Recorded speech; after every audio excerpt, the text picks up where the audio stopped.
how do we solve the problem? How do we help support our community members, improve their lives, improve access, reduce energy burdens, improve health outcomes? All those things are still important as they were 2 years ago. And so what is the question on every business leader's mind right now? 3BL's video series with TriplePundit cuts through the chaos and helps you navigate responsible business. Each episode dives into the questions keeping leaders up at night, breaking down trends, cutting through noise, and uncovering what's really shaping the future. Climate finance has the power to make a real difference in traditionally underserved U.S. communities, helping them to build resilience and tackle the growing impacts of climate change. But as sources of funding are in flux, what does the future hold for these communities, and how can we be sure that funding actually reaches the people who need it most? Today, we're excited to be joined by Trenton Allen, founder and CEO of Sustainable Capital Advisors, to talk about the critical role of climate financing in addressing both environmental and economic challenges across the United States. Trenton, thank you so much for being with us today. thank you for having me. Diving right into it, we see a lot in flux in the news when it comes to previously approved climate financing under the new administration. I'm wondering if you can walk us through a bit about what you're seeing out there and anything you'd recommend for those of us that are trying to make sense of all of this. No, it has been the changes from the prior administration to the new one. Uncertainty around sort of the programs, particularly those that were funded through the Inflation Reduction Act, and what their current status is.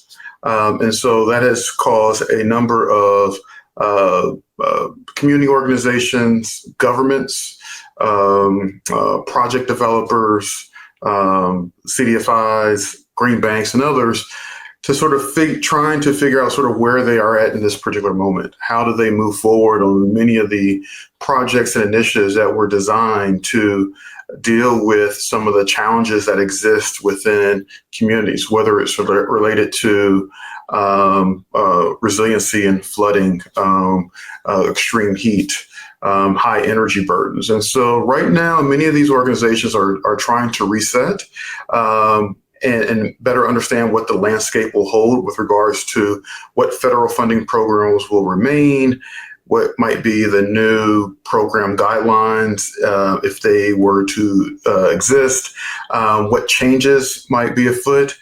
But they're all still moving forward, trying to figure out how to go deliver for their communities. And I think that is one of the most important things that we're seeing is there's still so much tremendous energy from folks trying to go do projects and activities that have a lasting impact in their communities as it relates to climate resiliency and also other opportunities to address some of the longstanding issues that some of our most underserved communities have faced. And as you think about and talk to these nonprofit leaders, and you've alluded to this a bit and really talking about the real threats of impacts such as flooding, of heat waves, can you talk a bit more about what's really at stake for nonprofits and underserved communities when this funding is in this kind of state of limbo? Yeah, I mean, so primarily it's the funding, right? It's the uncertainty. It's a question of how do we move forward? How can we move forward?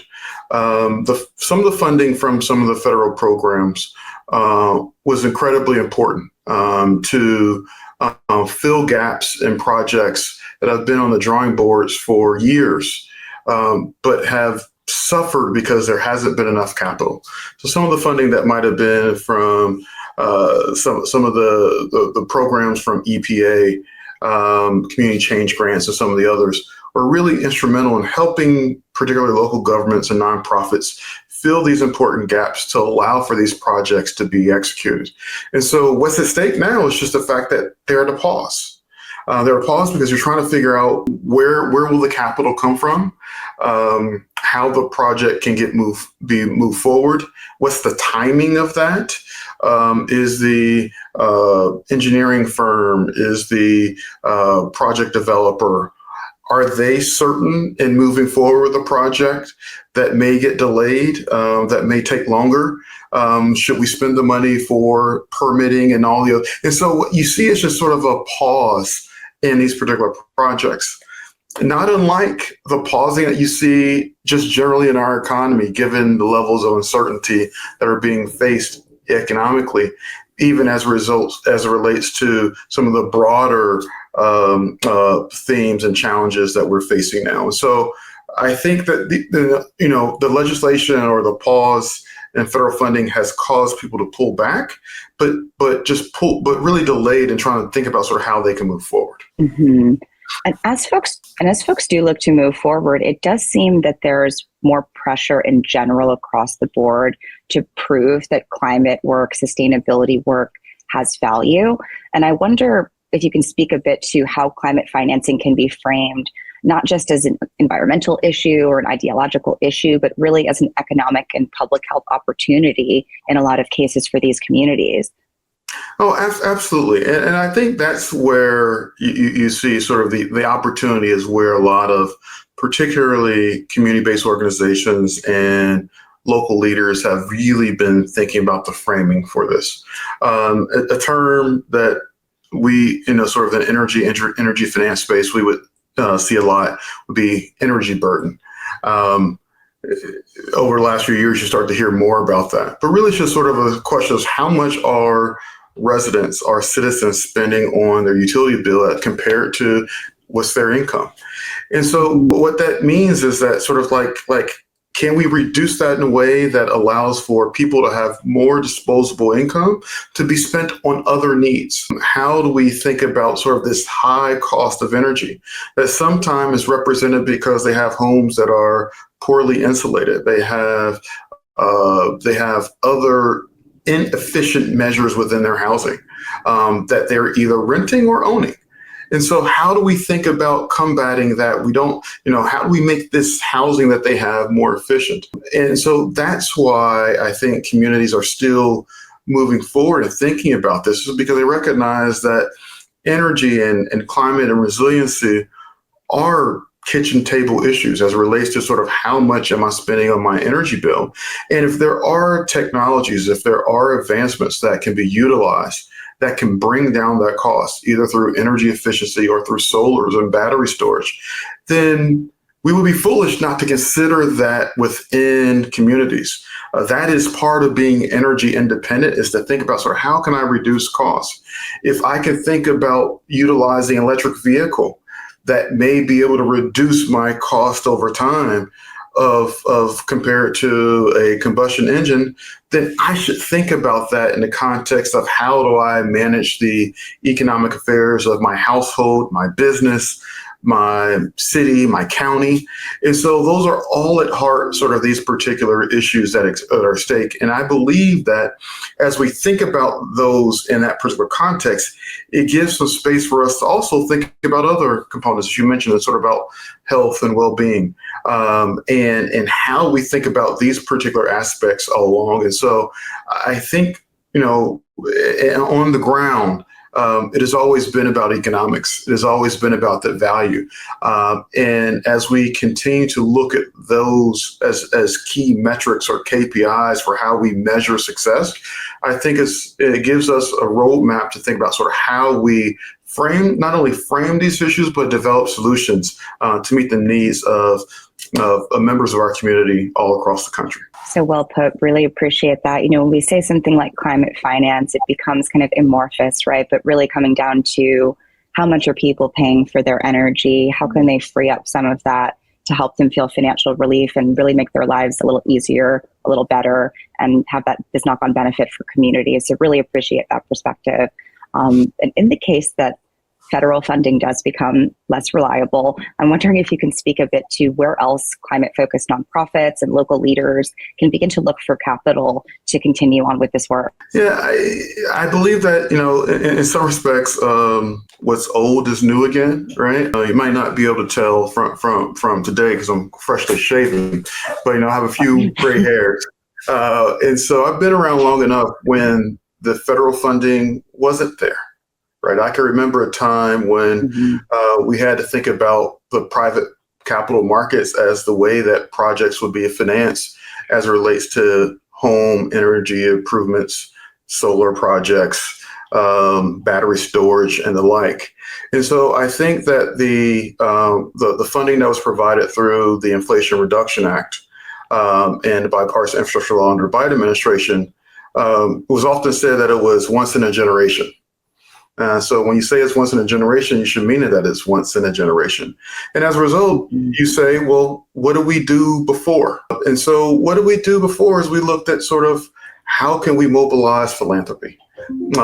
That has been a key partner in thinking through or piloting some of the early innovations as it relates to climate finance and bridging gaps, particularly for projects in our most underserved communities. They've been a partner to affordable housing for decades. And there's ways to think about how we can utilize philanthropy, providing guarantees and other types of financial support to sort of move these projects forward. Clearly, there's mobilizing the private capital markets. As we stated earlier, if you start with the idea that the economics needs to work at the household, then that gives you a framework for how the economics can work within the private capital markets, where banks, but also community lenders such as CDFIs, green banks, and MDIs can think about how they pool their dollars together to really all support markets and types of customers that they already know. And so there's already the mechanisms of that particular market that'll be there. And once you provide additional scale, I think that'll be incredibly important to think through how do you finance those particular projects and activities. There's the ever-growing space of impact investing that we see for impact investors. And last but not least is, I started my career in the municipal bond market where tax-exempt bonds and state and local governments have issued bonds for financing for decades. And we don't often talk about it as much, but if we're thinking about how do we fund some of the large-scale resiliency projects, but also some of the projects that are happening within municipal utilities and others, the municipal bond market can be a tremendous vehicle to be used to think about sort of how we pull together, knit together projects that are local, but also have the ability to scale and have access to the private capital markets. And so I am really excited about the opportunities to think through of how do we take what was old but now can be new and ways to structure new financial products and new strategies to take advantage of existing large institutional investors, philanthropic capital, other private capital to really meet the needs of where we are today of really delivering for projects that benefit communities, but also benefits households. And I think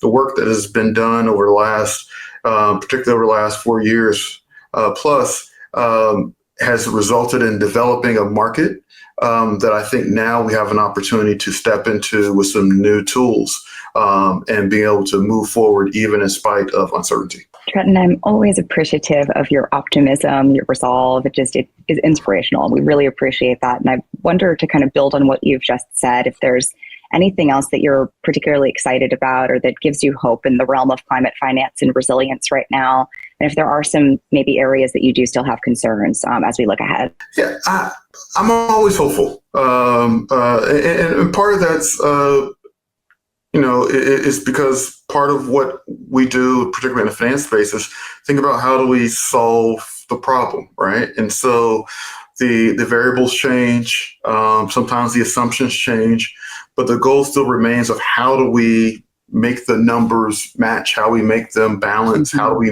move them forward. And we just try to keep our eyes upon those things, recognizing there are things that are in our control and things that are not.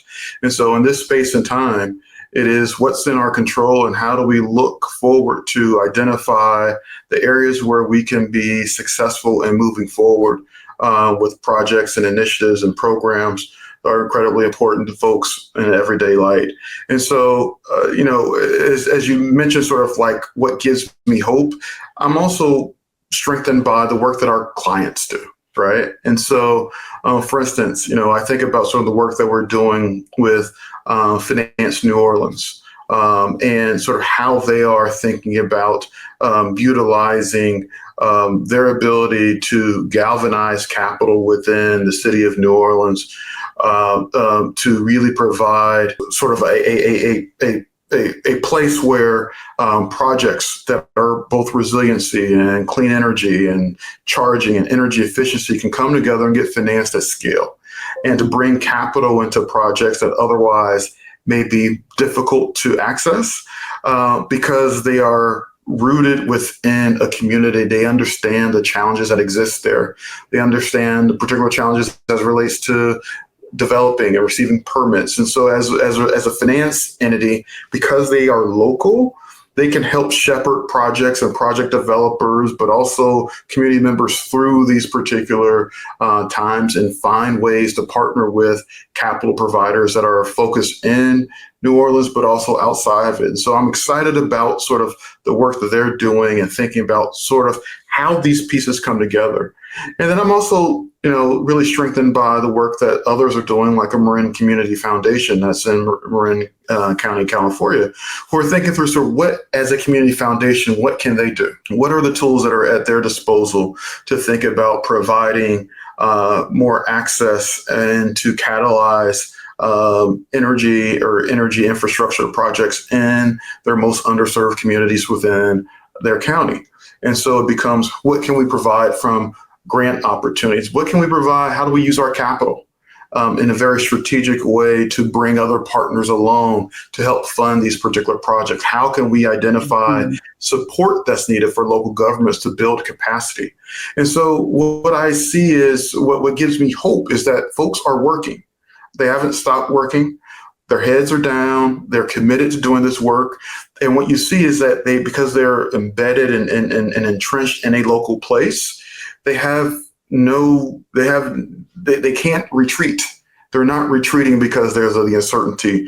They're just really doubling down and really moving forward as relates to sort of, how do we solve the problem? How do we help support our community members, improve their lives, improve access, reduce energy burdens, improve health outcomes? All those things are still important as they were 2 years ago. And so they're just looking at, what are the tools that we have at our disposal to be able to lean in with what we can to be able to move this work forward. Fantastic. Love to hear that. And just to quickly leave anyone who may be watching here who's interested in making their voice heard on this issue, who wants to see more climate finance flowing into communities, what would you recommend for them in order to do that? I recommend it is, we're not voiceless. We, and I'm including myself in here, we have agency. And we can utilize the resources that we have to make choices that can move forward projects and activities that or issues that we hold dear to us. And so I'll just highlight some work that we've done over a year ago, where we developed a climate, the largest database in the U.S. And now in Spain, in France, and in Germany, platform called Ask Sustainable. It is a database of climate-friendly financial products, pulled together for a time like this, for when we think about sort of what can we do as individuals to sort of move forward these initiatives where federal funding or other sources of funding may be changing, that we as individuals and corporations and businesses can think about where is our dollars being used for. And so that particular platform enables everyday folks to think about sort of where they're banking, what types of activities, climate-friendly financial products are available at their banks that can sow into these projects in communities. On the platform, you will find financial products that exist from community banks. You'll find it from minority deposit institutions. You'll find it from other entities in the impact space. You'll find it from folks that are products that were from Climate United. You'll find it from other participants. And so what you can do is identify the types of products where your dollars have agency and can still receive the return many times that you were looking for. But it allows you to think about sort of how your dollars can be used to work. And in this time and space, there's tools that were created prior to this that can be utilized now that really allows us to have this call to action to use our dollars as our voice. It really, really is important. And when we first created Ask Sustainable, it was in a different environment, but we still had a tagline that I think rings true more than ever. It's like there's change in our pockets. And so in this time when there's uncertainty, just recognize that we do have change that is in our pocket, and we have an ability to support these projects, to support these initiatives, that we have enough capital within ourselves and our communities and our network to support this work that needs to get done. And so if we can call upon each other in all our little ways, we can still move forward with the projects that reduces energy burdens, that helps improve health outcomes, that reduces pollution, but also addresses challenges that are there as relates to our climate resiliency and changes in our climate that are impacting our community, our most underserved communities most severely. And so we're not powerless. There's things that we can do. And so, I challenge all of us to sort of think about what we can do in that way. And Ask Sustainable is definitely one of the places to go look to see how you can utilize your change to make a change. Fantastic. Thank you so much for that. We can all check out Ask Sustainable to make sure that our dollars are talking in alignment with our values and the future that we'd like to see. Trenton, Alan, thank you so much for being with us today. We really appreciate your time. Thank you.